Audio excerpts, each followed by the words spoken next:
by looking at me, you probably wouldn't know, but I'm a big animal person. So when I went to Nepal and there were dogs everywhere, I couldn't help but play with most of them, even though I really wasn't supposed to.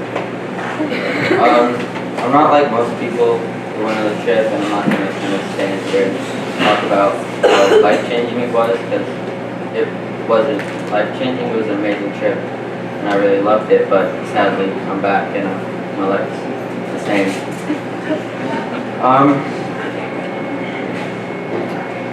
There was one thing while I was in Nepal that really kind of caught my attention, and that was the relationship between the two kind of religion and the belief systems there, being Hinduism and Buddhism.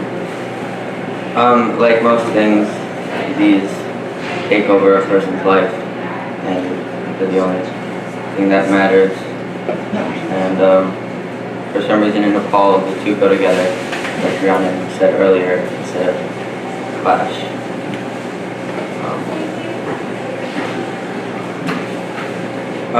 In Buddhism, there's no God.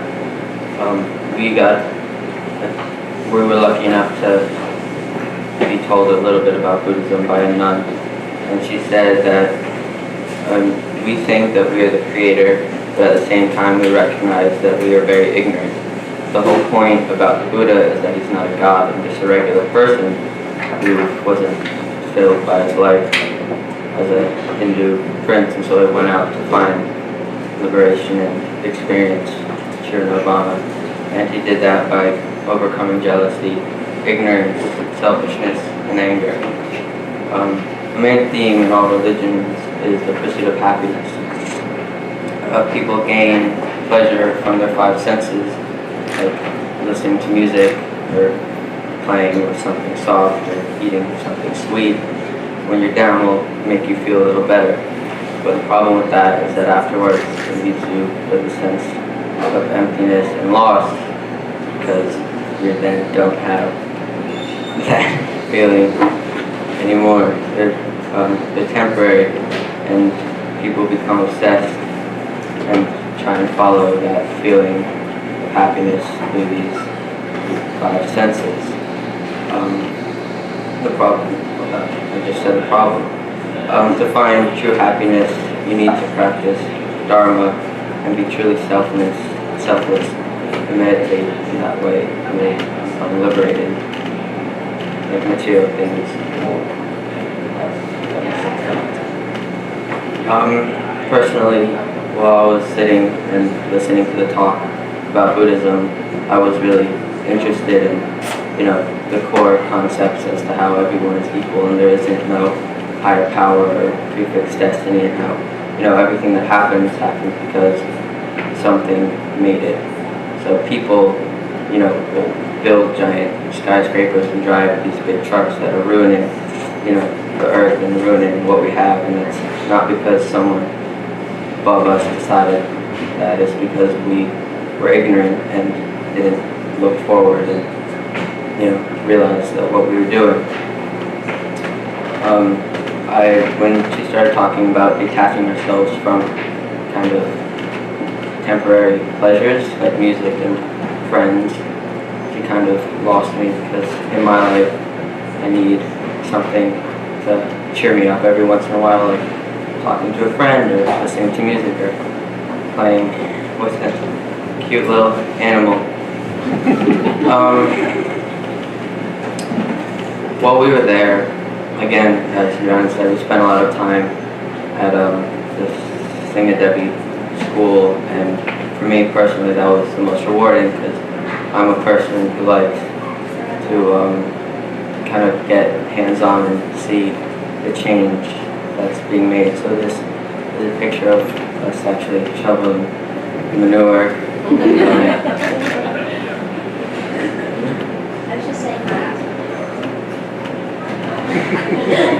And it was a very rewarding thing to see, because, and this related back to the Buddhist talk, as to how we were, putting in work to actually make this change.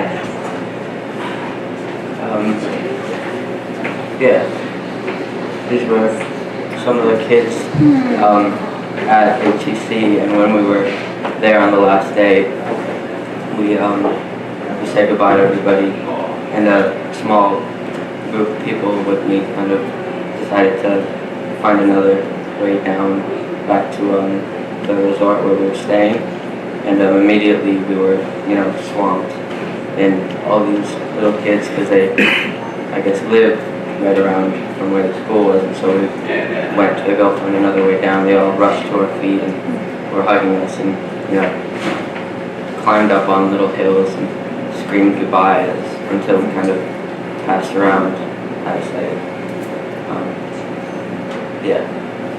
And that's it.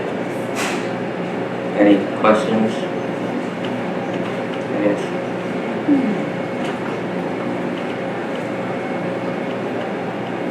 Do you want to tell us more about the animals?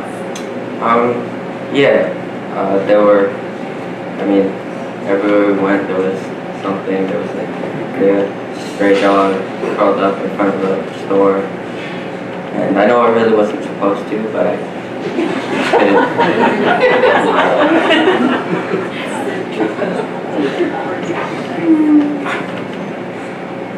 Thank you.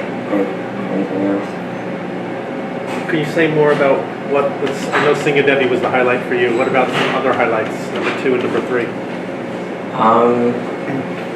I really enjoyed just kind of being able to, like the first couple days where we were able to just walk around in the stupa in our individual little groups and kind of explore and get a sense of where we were, just kind of realize that we weren't still in New Paltz. And I guess 3 would be just being able to share the experience with everyone who went.